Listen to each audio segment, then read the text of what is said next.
अस्सलाम वालेकुम गर्ल्स। उम्मीद है आप सब ठीक होंगे। आज हम इस पेंडेमिक में दोबारा से ऑनलाइन क्लासेस का आगाज़ करते हैं और अल्लाह खैर करे हमारे हालात कुछ बेहतर हो जाएं।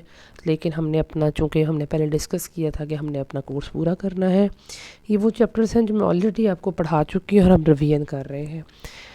हम लोग जैसा कि आप जानते हैं कि हम चिकनाई में हल-पज़ीर विटामिन हम पढ़ रहे थे। विटामिन ए, डी, ई, के, ये 4 विटामिन हैं चिकनाई में हल-पज़ीर विटामिन, जिसमें से हम विटामिन ए पढ़ चुके थे। विटामिन ए को अगर हम रिवाइज़ करें तो विटामिन ए जो है वो है आँखों का विटामिन। विटामिन ए हमारे जिगर में स्टोर होता है और वो हमारे ग्लूकोज़ को चेंज करता है ग्लाइकोजन में। विटामिन ए जो है वो हमारे जब ग्लूकोज़ को जो चेंज कर रहा है, तो ग्लूकोज़ एक वाहिद ऐसा कार्बोहाइड्रेट है जो हमारे दिमाग के पैगाम रसा हिस्से को पैगाम देने में हेल्प कर रहा है।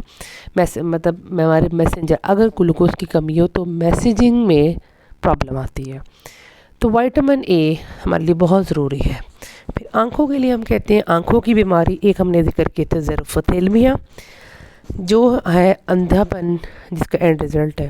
जो पहले हमने बताया था शब कोरी, रात को नज़र नहीं आता, फिर आँखों में पीप का मादा आ जाता है, आँखें बेआब हो जाती हैं।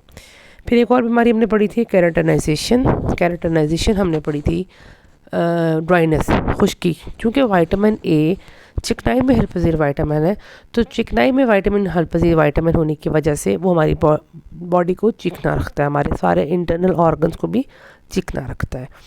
तो विटामिन ए में हमने उसकी डेफिशिएंसी से हमने कैराटिनाइजेशन भी पढ़ी थी। आज हम जिक्र करेंगे विटामिन डी का हमने नॉर्मली बहुत कॉमन ये विटामिन जिसका हम सुना है, हम ख़वातीन स्पेशली विटामिन डी की डेफिशिएंसी का बहुत ज़्यादा शिकार हैं। मतलब आप इस तरह कि कह सकते हो कि हमारे यहाँ पे हम 40 प्लस या अब तो कह लो 35 प्लस में ही ख़वातीन विटामिन डी की डेफिशिएंसी से ऑस्टियोपोरोसिस या ऑस्टियोमलेशिया की बीमारी से आ रही हैं। आप लोगों ने नेस्टवीटा का जब ये दूध का ऐड आता है तो इसमें आपने देखा होगा वो ये वर्ड्स यूज़ करते हैं कि हड्डियाँ मजबूत, वो नाचती हैं और वो कहती हैं कि जी, उसमें अक्सर वो वर्ड्स दिखाता है ऑस्टियोपोरोसिस या ऑस्टियोमलेशिया से बचाती है। बालगों की जो बीमारी इसकी एब्सेंस में जो आती है वो ऑस्टियोपोरोसिस या मलेशिया आती है। ये हमारी ख़वातीन में मोस्टली बीमारी आती है। इसमें ये क्या है, जॉइंट्स की जो हड्डियाँ ना, जोड़ों की, जैसे कि गोडों की और उसमें जहाँ हमारे जोड़ हैं, इनमें जो है खलल आ जाता है।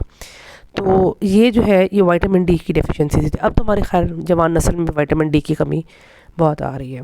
इसका रीज़न मैं आपको आगे बताती हूँ। विटामिन डी का जो बेहतरीन ज़राया है वो है हमारे सूरज की शुआएं। ठीक है, अब इसका ये मतलब नहीं है कि आप तेज़ धूप में जाकर बैठ जाओ। सूरज की रोशनी चाहे बंद कमरे में भी आपको भी पड़ रही है, वो भी आपको विटामिन डी दे रही है। विटामिन डी की डेफिशिएंसी अब इसलिए ज़्यादा आ रही है। अब विटामिन डी अगर हम बात करें तो हमारा कहा जाता है कि कैल्शियम विटामिन डी के लिए, मतलब कैल्शियम जो है वो हमारी हड्डियों के लिए। दूध पियो, कैल्शियम लो, कैल्शियम लो, कैल्शियम लो। अब यहाँ पे एक इशू आ रहा है कि दूध भी हम पी रहे हैं, कैल्शियम हम ले रहे हैं, लेकिन हमें विटामिन डी की कमी है। वजह क्या है कि हमने पीछे बात की थी कि आयरन जो है वो हमने पीछे जो बात की है कि ग्लूकोज जो है वो विटामिन ए कन्वर्ट कर रहा है। इस तरह हम एक बात करें कि विटामिन सी जो है वो आयरन को एब्जॉर्ब कर रहा है। अब जो विटामिन डी है वो कैल्शियम को बॉडी में जज़्ब कर रहा है। अगर कैल्शियम हम ले रहे हैं लेकिन हमें विटामिन डी की कमी है तो उस कैल्शियम का फ़ायदा कोई नहीं है, क्योंकि कैल्शियम जो है वो बॉडी में विटामिन डी को एब्जॉर्ब करेगा। मेरे ख्याल में क्लियर हो गया होगा कि हम दूध पी रहे हैं, हमें कैल्शियम मिल रहा है, लेकिन अगर हमारी बॉडी में विटामिन डी की, हालांकि विटामिन डी दूध में भी होता है, लेकिन अगर हमें बहुत ज़्यादा कमी है तो कैल्शियम का फ़ायदा नहीं है, क्योंकि कैल्शियम ने अपना काम उस वक्त तक नहीं करना जब तक विटामिन डी नहीं होगा। तो आजकल प्रॉब्लम विटामिन डी का आ रहा है। कहते हैं ना, हम दूध तो पीते हैं, हमारी हड्डियों में दर्द हो रहा है, तो फिर ये कहा जाता है कि विटामिन डी लो। विटामिन डी के एम्प्यूल मार्केट में मिलते हैं, वो 15 से 20 दिन बाद एक एम्प्यूल या महीने में एक बार एम्प्यूल लेना होता है। वो एक टीका सा होता है या गोली सी होती है जो खानी होती है, लेकिन वो भी डॉक्टर की रिकमेंडेशन से। तो विटामिन डी हमारी हड्डियों के लिए, विटामिन ए आँखों के लिए, विटामिन डी हड्डियों के लिए। विटामिन डी का ताल्लुक एक स्टीरॉल नामियाती ग्रोथ से। नामियाती का तो मैंने क्लियर किया था, नामियाती क्या होता है और गैर नामियाती क्या होता है। नामियाती वो होता है जो कार्बन, हाइड्रोजन, ऑक्सीजन जिसमें जुड़े हुए होते हैं। ये विटामिन नहायत मुस्तहकम होते हैं, हरारत, ऑक्सीजन, तेज़ाब और एल्किल की मौजूदगी से कोई नुकसान नहीं होता, मतलब हसासियत से नाजुक नहीं है। ना विटामिन ए नाजुक था, ना ये चिकनाई वाले वैसे नाजुक नहीं होते, और ये ज़ाया भी नहीं होता, अलबत्ता रोशनी से असरअंदाज होता है, रोशनी से ये मिलता है। आंतों में कैल्शियम और फास्फोरस के अज्जाब में मदद देता है। अब यहाँ से क्लियर हो गया होगा कि ये बॉडी में एब्जॉर्ब कराता है उन्हें। ये नहीं होगा तो एब्जॉर्प्शन नहीं होगी तो हमारी हड्डियाँ कमज़ोर होगी। बेसिकली हड्डियाँ ये नहीं बना रहा, ये सिर्फ हड्डियाँ बनाने वाले कैल्शियम को एब्जॉर्ब कर रहा है ताकि वो अपना काम कर सके, जिससे हड्डियाँ बनती हैं और इसकी नशोनुमा होती है। खून में कैल्शियम और फास्फोरस के एग्ज़ाम में गड़बड़ और कमी पैदा हो जाती है अगर इसकी कमी हो जाए, ठीक है, और जिसकी हड्डियों की तमीर और साख्त मुतासिर हो जाती है। और ये रिकेट के बच्चों में अगर ये हड्डियों की फॉर्मेशन सही ना हो तो रिकेट्स की बीमारी आती है, जिससे हड्डियाँ नरम पड़ जाती हैं, हड्डियों के सिरे सूज के मोटे हो जाते हैं और लंबी टेढ़ी मुड़कर हड्डियाँ टेढ़ी हो जाती है और चाल भटंगी हो जाती है। नॉर्मली हमारे लोग अक्सर कहते हैं पैम्पर वाला बच्चा इसलिए लत्ता खोल के चलता है।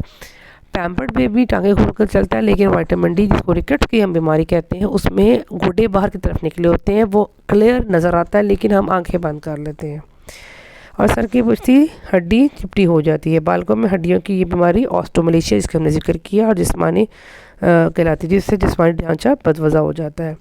उसके बाद दांत वक्त पर नहीं निकलते और दांत टेढ़े मेढ़े और बदवज़ा हो जाते हैं। ये भी विटामिन डी मतलब कैल्शियम वाले ही डिसऑर्डर इसके हैं, क्योंकि कैल्शियम ने इसने कैल्शियम को एब्जॉर्ब करना है, तो इसकी कमी से कैल्शियम की कमी आती है और जिसकी वजह से डिसऑर्डर आता है। अब ये पिक्चर शेयर करूँगी जिससे आपको क्लियर हो जाएगा विटामिन डी। अब ये दो बच्चे बने हुए हैं, अब इनके गोडे देखें बाहर की तरफ है, ये है रिकेट्स, ठीक है। अब ये वो बच्चा है जो ग़िज़ाई तुक्सिया का हमने जिक्र किया था, ग़िज़ाई तुक्सिया का शिकार है। ये पहला वाला जिसका पेट फूला हुआ है। पेट फूले में एडिमा, टांगे जो उसकी टेढ़ी है वो है रिकेट्स, मतलब ग़िज़ाई तुक्सिया वाला सारी बीमारियों का शिकार है। कलर्ड पिक्चर होगी तो पता चलेगा कि ये एनीमिक है, क्योंकि इसके मुंह पीलाहट है, और उसके बाद इसकी ख्वाशिखोर का ये बीमारी है, इसमें इसके बाल भी बुरे हैं और अकड़े हुए हैं।